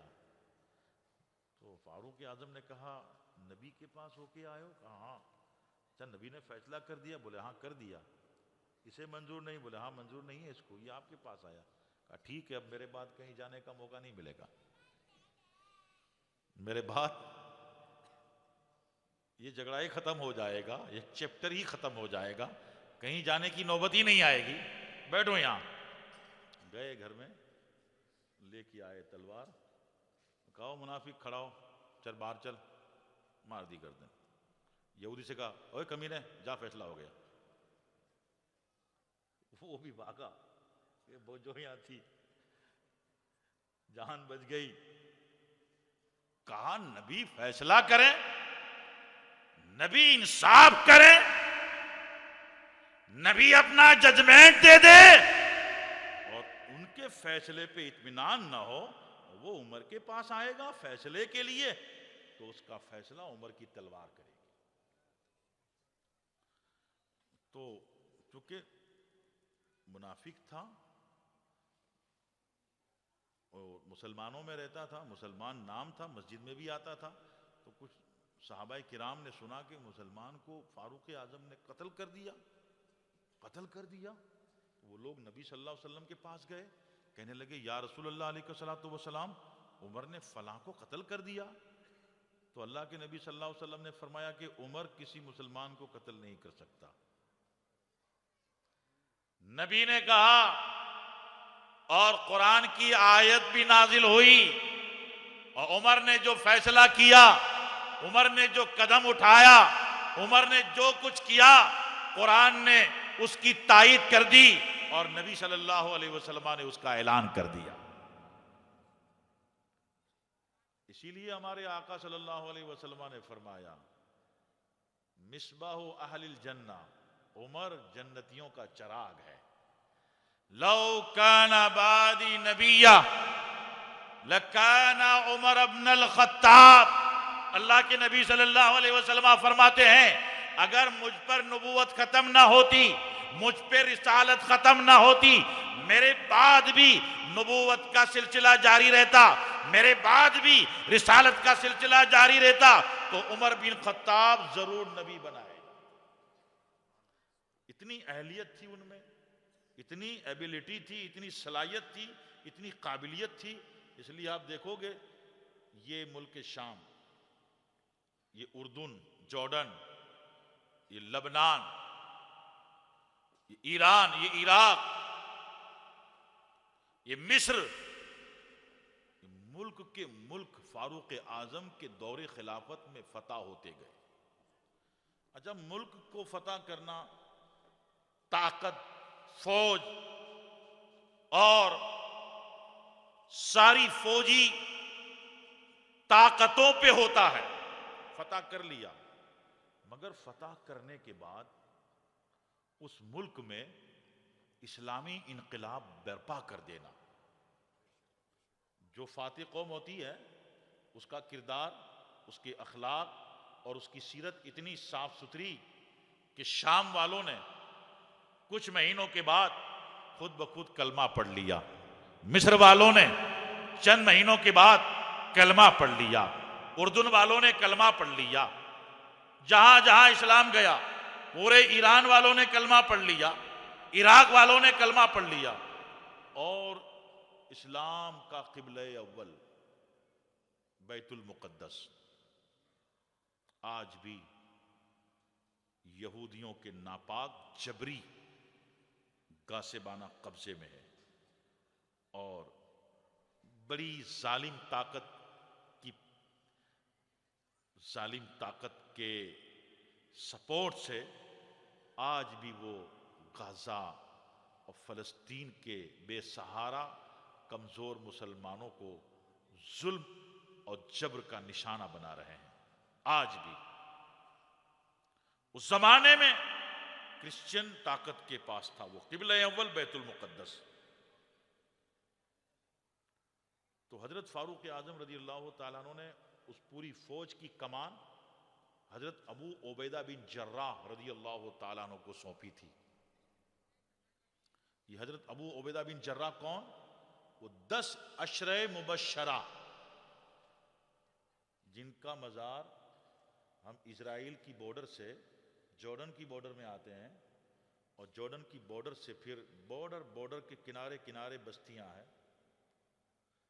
گوتا ایک علاقہ ہے، گوتا، وہاں بہت خوبصورت، بہت دیدہ زیب مزار، بہت وسیع مسجد ہے، جامع ابو عبیدہ بن جراح۔ یعنی ایسا لگتا ہے کہ اس بارڈر پہ، یعنی سرحدی علاقہ ہے جارڈن کا، سامنے اسرائیل کا علاقہ ہے، ادھر جارڈن کا علاقہ، ایک طرف حضرت ابو عبیدہ بن جراح رضی اللہ تعالیٰ عنہ کا مزار ہے، اور وہاں سے 30 کلومیٹر 40 کلومیٹر تقریباً حضرت زرار بن ازور رضی اللہ تعالیٰ عنہ کا مزار ہے، اور ان کے مزار سے تقریباً 80 کلومیٹر ایک اور صحابی رسول جن کا نام حضرت معاذ بن جبل رضی اللہ تعالیٰ عنہ۔ یعنی بارڈر کے علاقے پہ یہ 3 صحابی ہیں کہ ایسا لگتا ہے ان کی روحانیت اسرائیلی حملوں سے اس آبادی کو بچا رہی ہے۔ آج بھی محفوظ ہے وہ آبادی۔ الحمدللہ میں کئی مرتبہ وہاں زیارت کر کے آیا ہوں، ہو کے آیا ہوں، سب دیکھ کے آیا ہوں۔ بیت المقدس عیسائیوں کے قبضے میں تھا اور حضرت ابو عبیدہ بن جراح نے محاصرہ کیا تھا، مگر وہاں کی جو زمین ہے، ہماری یہاں کی زمین جو ہے سپاٹ زمین ہے، مسطح زمین ہے، ادھر کی زمین کیا ہے؟ ٹیلے ہے، پہاڑیاں ہیں، نشیب و فراز، نیچے اوپر، سیدھی ایسی زمین نہیں ہے، اور وہاں کی سردی بھی اتنی شدید سردی ہے کہ سردیوں کے موسم میں وہاں بارش بھی ہوتی ہے، اور مکان ہوٹل وغیرہ میں گرمی کے لیے، حرارت کے لیے ہیٹر رکھے جاتے ہیں۔ جیسے گرمیوں میں اے سی چلتا ہے، ایسے سردیوں میں ہیٹنگ کا استعمال ہوتا ہے، جس سے کچھ حرارت ملتی ہے اور سردی سے لوگ محفوظ رہتے ہیں۔ ایسی سردی، لیکن چھوٹے چھوٹے خیمے بنا کے لکڑے اور ادھر ادھر سے کہیں سے بھی آگ جلا کر کے بیٹھتے تھے، وہیں فجر کی نماز کے لیے وضو کرتے، رات کو تلاوت کرتے۔ تقریباً 4 مہینے کا طویل عرصہ گزر گیا۔ تو جو پادری لوگ تھے، ان کے مذہبی پیشوا، انہوں نے ایک بہت پرانی کتاب ان کے حکمرانوں کے سامنے رکھی، کہا دیکھو یہ کتاب ہے، یہ ہمارے فلاں زمانے کے بزرگ نے لکھی ہے، اور اس میں صاف لکھا ہے کہ ایک شخص آئے گا، وہ مسلمان ہوگا، پیغمبر کا نائب ہوگا، اور عدل و انصاف اتنا عام کرے گا کہ لوگ اس کی مثال دیں گے، اور جب اس زمین پہ وہ آئے گا تو آنے کی اس کی ادا یہ ہوگی کہ اس کا غلام اونٹ پہ بیٹھا ہوگا، اور یہ اونٹ کی مہار پکڑ کے ہمارے علاقے میں آئے گا، اور اس کا چہرہ، اس کا قد قامت اور اس کا رنگ روپ اس طرح کا ہوگا۔ تو پادریوں کی بات سن کے حکمران نے فیصلہ کیا کہ ہم اسلامی سپہ سالار سے مطالبہ کریں گے کہ آپ اپنے امیر کو بلاؤ، اگر یہ وہی امیر ہے جس کا ذکر ہمارے بزرگوں نے کتابوں میں کیا ہے، جس کی پیش گوئی ہمارے بزرگوں نے کی ہے، جس کی بھوشیوانی ہمارے بزرگ کر گئے ہیں، اگر یہی وہ ہیں تو پھر ہم لڑیں گے نہیں، اس لیے کہ اس میں صاف لکھا ہے کہ طاقت کا استعمال، لشکر کا استعمال، فوج کا استعمال کچھ بھی کارگر نہیں ہوگا، یہ آگے بڑھے گا، سیلاب کی طرح آگے بڑھے گا، طوفان کی طرح آگے بڑھے گا، جو طاقت بیچ میں آئے گی خش و خاشاک کی طرح بے جائے گی، توڑ دے گا، ہٹا دے گا، اور آ کر کے بڑی شان سے بیت المقدس پر اسلام کا ہلالی پرچم لہرائے گا۔ یہ پیش گوئی ہے، تو کہا لڑنا بیکار ہے۔ تو حضرت ابو عبیدہ بن جراح سے کہا کہ ہم تمہارے امیر سے بات چیت کرنا چاہتے ہیں، لہذا انہیں بلاؤ۔ ابو عبیدہ بن جراح نے فاروق اعظم کو خط لکھا، فاروق اعظم فوراً تیار ہو گئے۔ اب جب نکلے تو اپنے غلام سے کہا کہ دیکھ، ایک منزل تک میں بیٹھوں گا اور ایک منزل تک تو بیٹھے گا۔ غلام نے کہا کہ حضور، میں اپنی حیثیت جانتا ہوں، آپ امیر المومنین ہیں، آپ کے ہوتے ہوئے اونٹ پہ میں بیٹھوں، حضور میں تو سوچ بھی نہیں سکتا۔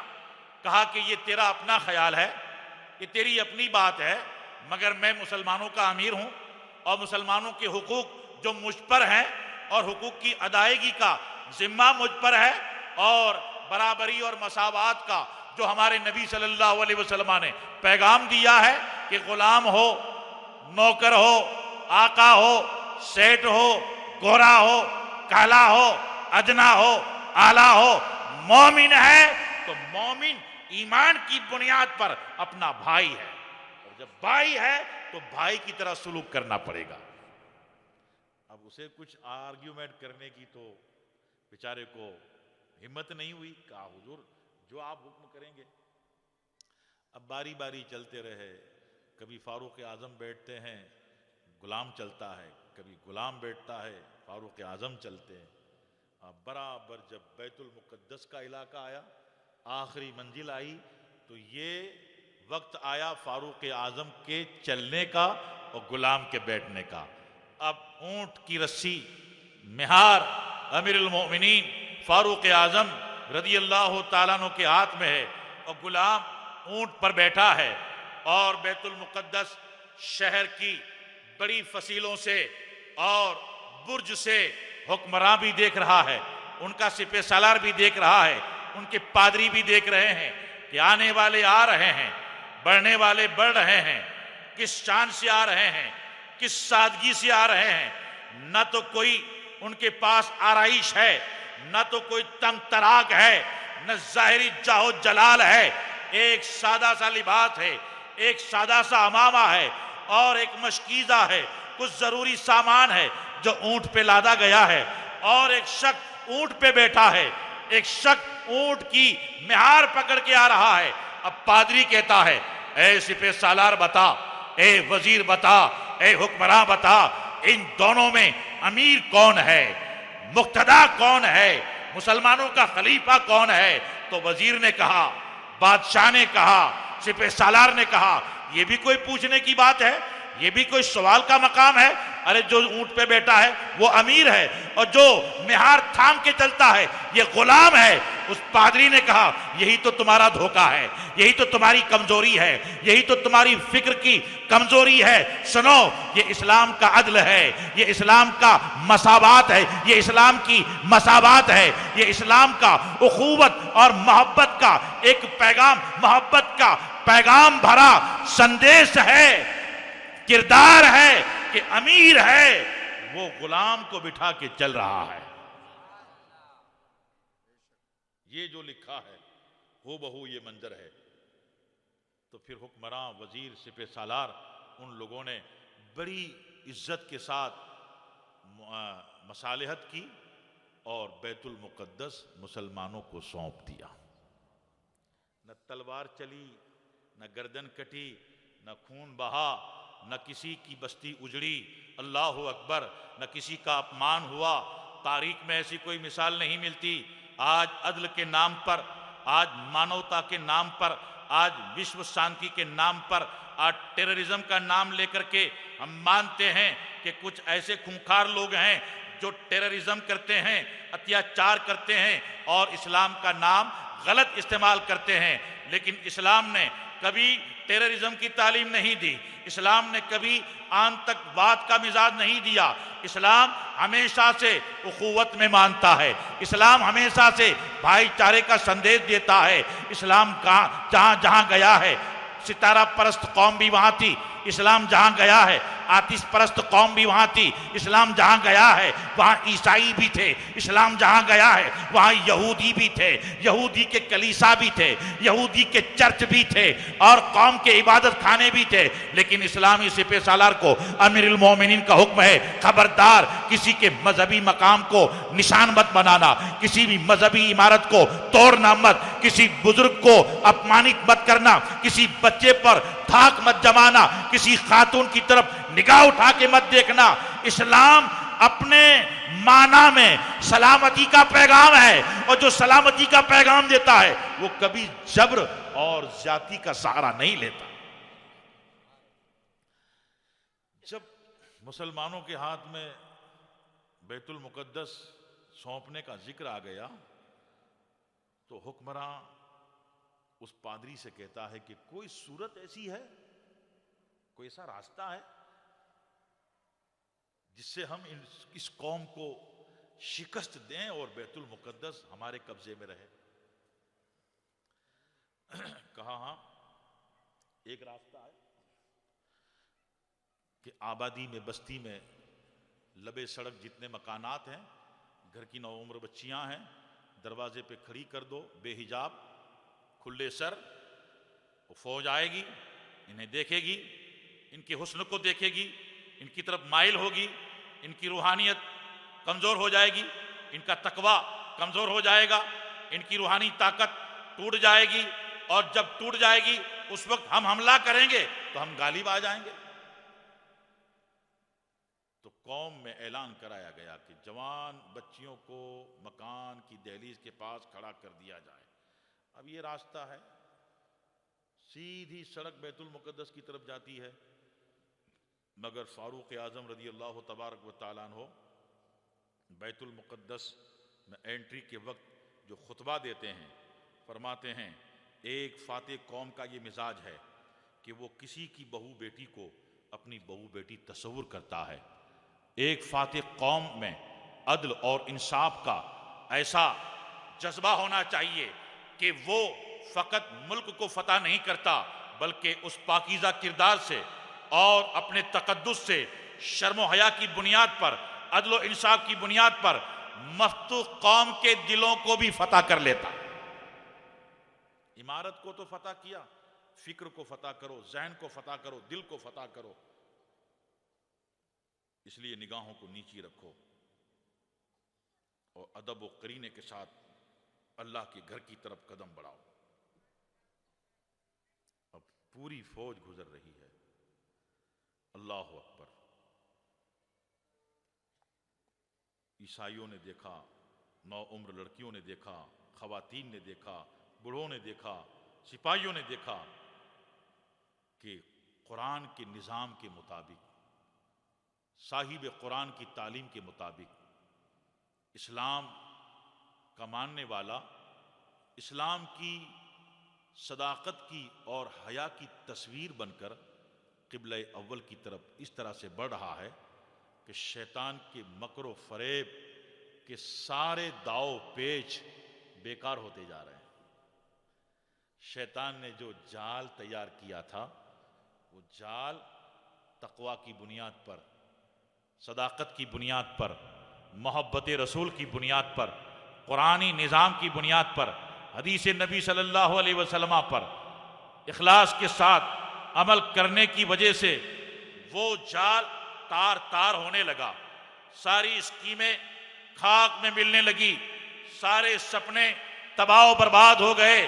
پادری حکمراں کو دیکھتا ہے، حکمراں پادری کو دیکھتا ہے، کچھ نہیں ہو رہا تو پادری نے کہا کیسے ہوگا، ان کے دلوں میں اللہ کا خوف ہے، ان کی نظروں میں حضور کے جلووں کی تصویر ہے، یہ شرم و حیا کے پیکر ہیں، قرآن کی پابندی ہے ان کے ذہن و فکر پر، اسلام کی طرف سے ان کے ذہن و فکر اور ان کی آنکھوں پر تقوی اور حیا کی پابندی لگا دی گئی ہے، ان کا قدم نہیں بہکے گا۔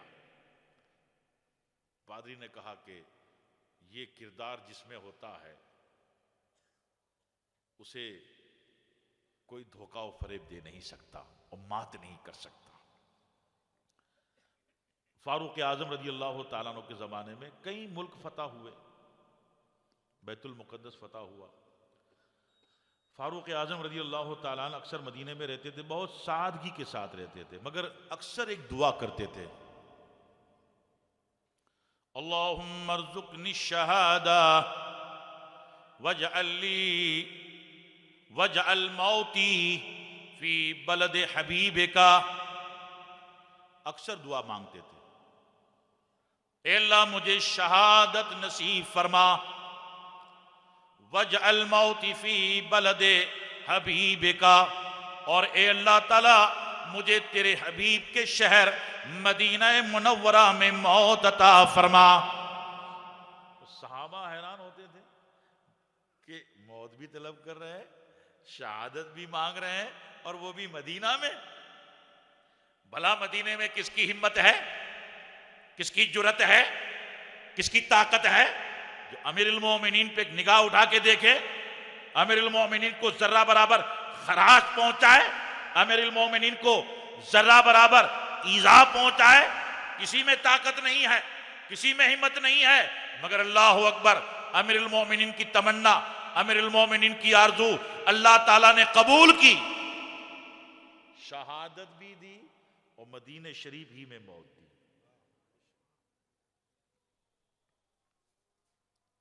ایک شخص تھا حضرت مغیرہ رضی اللہ تعالیٰ عنہ کا غلام، ابو لولو فیروز نامی مجوسی تھا، وہ لوہار بھی تھا اور اسلحہ بنایا کرتا تھا،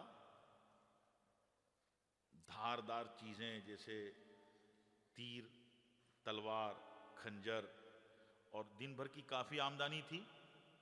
تو مالک نے کہا تھا کہ مجھے روز کے 4 درہم دے دینا، تو اس کی جو دن بھر کی آمدنی تھی اس کے مقابلے میں 4 درہم کوئی زیادہ نہیں تھے، مگر اس کو کچھ شکایت تھی، فاروق اعظم کے پاس آیا۔ فاروق اعظم نے تفتیش کی، پوچھا کہ کیا دن بھر کماتے ہو، کتنا کماتے ہو؟ اس نے جواب دیا اتنا کماتا ہوں۔ تو حضور فاروق اعظم نے کہا کہ جب تم اتنا سارا کماتے ہو تب 4 درہم دینے میں اپنے مالک کو کیا تکلیف ہے؟ لہذا مالک کی بات صحیح ہے، معاملہ اتنا ہی تھا، لیکن چونکہ اللہ تعالیٰ نے آپ کی تمنا پوری فرمائی۔ وہ مجوسی تھا، مسلمان نہیں تھا۔ ایک خنجر بنایا دھاردار اور زہر میں بجھایا اس کو، اور ایک دن فجر کے وقت وہ خود چادر پہن کے سردیوں کے زمانے میں پہلی صف میں امام کے قریب بیٹھ گیا، اقامت ہوئی، کھڑے ہوئے، حضرت فاروق اعظم کھڑے ہوئے اور ایسے مڑ کے دیکھنے گئے۔ اللہ کے نبی صلی اللہ علیہ وسلم بھی فرمایا کرتے تھے اقیم الصفوف،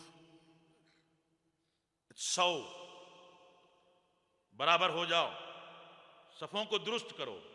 یہ کہنے کے لیے مڑے اور اس کمینے نے جھپٹ کر بڑی تیزی سے یہاں آپ کی گردن و کندھے کے بیچ ایک کاری وار کر دیا، اور ایک آپ کی کوکھ میں پہلو میں ایک 2-3 وار کر دیے، اور زہر میں بجھا ہوا خنجر تھا۔ آپ شدید زخمی ہوئے، اچانک خون بہنے لگا اور لوگ چاروں طرف سے اکٹھا ہو گئے۔ اس نے بھاگنے کے لیے جو بھی بیچ میں کھڑا ہوتا اس پہ وار کر دیا، تقریباً 13 لوگوں پہ خطرناک وار کیے، اور 13 میں سے 6 شہید ہو گئے، مگر ایک صاحب عراقی تھے، ان کے پاس بڑی چادر تھی، چادر ڈال دی اور گھیر لیا، پکڑ لیا، اس کے ہاتھ میں خنجر تھا، یقین ہو گیا کہ پکڑا جاؤں گا، تو خود خنجر کھا لیا۔ اب پتہ نہیں یہ شخص باہر کی کسی طاقت کا نمائندہ تھا، قیصر و کسریٰ کی طرف سے آیا تھا۔ اس زمانے میں چونکہ اتنی تفتیش بھی نہیں ہوتی تھی، اس زمانے میں اتنی کوئی تحقیق بھی نہیں کرتا تھا، لیکن اتنی بڑی ذات پہ، مدینہ شریف پر 4 درہم کے لیے کوئی حملہ کرے، یہ بات آسانی سے ذہن میں نہیں آتی۔ اس لیے ایسا یقین ہوتا ہے کہ کسی نہ کسی باہر کی یہودی طاقت نے یا کرسچن طاقت نے امیر المؤمنین کو شہید کر دینے کے لیے اس آدمی کو پڑھا لکھا کے بھیجا ہو۔ بہرحال جب فاروق اعظم گرے تو لوگ سب جمع ہونے لگے۔ فاروق اعظم نے کہا کہ ٹھہرو، میں یہاں ایک کونے میں پڑا ہوں۔ عبد الرحمن بن عوف سے کہا عبد الرحمن نماز پڑھاؤ، فجر کی نماز پڑھاؤ، مجھے رہنے دو یہاں۔ چادر تھی، چادر سے یہاں زخم پہ چادر رکھ دی، چادر سے جو خون بہ رہا تھا اسے روکنے کی کوشش کی۔ حضرت عبد الرحمن بن عوف رضی اللہ تعالیٰ عنہ نے نماز فجر پڑھائی، فوراً اٹھایا، اٹھا کے گھر لے گئے۔ اب گھر لے جا کر کے طبیب آئے، حکیم آئے، شربت پلاؤ، یہ کرو وہ کرو۔ فاروق اعظم فرماتے ہیں شربت بعد میں، علاج بعد میں، میری فجر باقی ہے۔ اللہ اکبر! سوچئے مسلمانوں، خیال کیجئے، جو ہمارے امیر المومنین ہیں، جو ہمارے خلیفہ ہیں، جو ہمارے نبی صلی اللہ علیہ وسلم کے نائب ہیں، ان کا کردار دیکھیے، ان کا جذبہ عبادت دیکھیے، ان کی نماز کی پابندی دیکھیے، کہ جان جا رہی ہے، خون بہ رہا ہے، زخموں سے نڈال ہے، لیکن طبیب اور حکیم کو دیکھنے کے بعد یہ نہیں کہتے کہ جلدی میرا علاج کر، جلدی میرا علاج کر، مجھے بچا لے، میرے زخم کا علاج کر۔ نہیں، علاج کی بات بعد میں، طبابت کی بات بعد میں، اور بچنے کا تصور بعد میں، اللہ کا فریضہ ادا کرنے کا جذبہ پہلے۔ مجھے نماز پڑھنے دو۔ کسی بھی طرح سے، جس طرح سے ممکن تھا، زخموں پہ چادر رکھی گئی، کپڑا باندھا گیا اور وضو کیا گیا۔ اس کے بعد فجر کی نماز پڑھی، پھر آپ بستر پہ لیٹے۔ 26 ذی الحجہ شریف کو زخمی ہوئے تھے، اور آپ تقریباً 29ویں ذی الحجہ شریف کو وصیت فرما کر اور اپنے بعد امیر المومنین کس کو بنایا جائے اس کے لیے آپ نے ایک کمیٹی کی تشکیل دی. کمیٹی میں کچھ حضرات کو رکھا اور کہا میرا بیٹا بھی رہے گا مگر وہ امیر المومنین نہیں بنے گا, مشورہ دے گا. امیر المومنین کے لیے عثمان غنی ہیں, علی ہیں, طلحہ ہیں, زبیر ہیں, عبد الرحمن ہیں, سعد بن وقاص ہیں. جو کثرت رائے سے ہو, جس میں لوگوں کی بہومتی ہو, اس کو امیر المومنین. مگر چونکہ پہلا نام عثمان غنی کا لیا تھا, اور یہ نظام اللہ کے نبی صلی اللہ علیہ وسلم کے ارشاد کی روشنی میں قریب سارے صحابہ کو معلوم ہو چکا تھا. فاروق اعظم رضی اللہ تعالیٰ عنہ اپنے لختے جگر حضرت عبداللہ سے کہتے کہ تم جاؤ ام المومنین عائشہ صدیقہ رضی اللہ تعالیٰ عنہ سے کہو کہ مجھے میرے دونوں رفیق میرے حبیب کے ساتھ سونے اور وہاں دفن ہونے کی تمنا ہے. جب حضرت عبداللہ ام المومنین عائشہ صدیقہ رضی اللہ تعالیٰ عنہ کی خدمت میں گئے تو انہیں اطلاع ملی تھی, وہ رو رہی تھی. فاروق اعظم کے ساتھ جو حادثہ ہوا اس کے غم میں رو رہی تھی. حضرت عبداللہ نے کہا کہ اس طرح سے میرے والد کی تمنا ہے. ام المومنین عائشہ صدیقہ رضی اللہ تعالیٰ نے جواباً ارشاد فرمایا کہ یہ جگہ تو میں نے اپنے لیے سنبھال کے رکھی تھی اور میری تمنا تھی کہ میں یہاں دفن ہوں, لیکن آج میں خود پر امیر المومنین کو ترجیح دیتی ہوں, پرائیورٹی میں امیر المومنین کو دیتی ہوں. میں اپنی خواہش کو نہیں پسند کرتی, یعنی میری تمنا مجھے پوری کرنا منظور نہیں مگر امیر المومنین کی تمنا پوری کرنا منظور ہے. سرکار فاروق اعظم رضی اللہ تبارک و تعالیٰ یہ 10 سال کچھ مہینے انہوں نے خلافت کی اور الحمدللہ نظام اور انتظام ایسا فرمایا اور مملکت کے لیے, پبلک کے لیے, شہر دیہات اور الگ الگ محکمات, الگ الگ شعبہ جات کو آپ نے اتنا ترتیب دیا ہے الحمدللہ کہ وہ نظام آج پوری دنیا میں چل رہا ہے. سرکار فاروق اعظم رضی اللہ تبارک و تعالیٰ چونکہ شہادت کو پسند کرتے تھے, مدینے میں ہی شہادت ہو اور مدینے ہی میں موت ہو, اللہ تعالیٰ نے ان کی تمنا کو پورا کیا. بہرحال حضرات چونکہ 12 بج چکے ہیں, میں چاہتا تھا کہ حضرت عثمان غنی رضی اللہ تعالیٰ عنہ کی بھی سرسری طور پہ کچھ سیرت بیان ہو جائے, لیکن وقت کافی ہو گیا ہے. انشاءاللہ کل انشاءاللہ تبارک تعالیٰ مولا کائنات کی حیات پاک کے بھی حالات بیان ہوں گے, سیرت ان کی بیان ہوگی. شروع میں انشاءاللہ تعالیٰ حضرت عثمان غنی رضی اللہ تعالیٰ عنہ کی جو دردناک شہادت ہوئی ہے, خلفائے راشدین میں جو سب سے زیادہ دردناک شہادت ہے, انشاءاللہ کچھ تفصیل میں کل آپ کو بتاؤں گا تاریخ کی روشنی میں. آج یہاں تک بیان پہنچا کر کے بیان کو میں یہاں ختم کرتا ہوں, اس دعا کے ساتھ کہ اللہ تبارک و تعالی ہماری آپ کی سب کی نشست کو یہاں آ کر بیٹھ کر سماعت کرنے کو اللہ قبول فرمائے. کہیں کہنے میں لغزش خطا بھول ہو اللہ تعالیٰ معاف فرمائے. اللہ تبارک و تعالیٰ نبی صلی اللہ علیہ وسلم کے خلفائے کرام کے صدقے میں اور اہل بیت اطہار کے صدقے میں, شہدائے بدر و شہدائے احد اور شہدائے کرب و بلا رضوان اللہ تعالیٰ علیہم اجمعین کے صدقے میں ہم سب کی جائز تمناؤں کو پوری کرے, جائز مرادوں کو پوری کرے.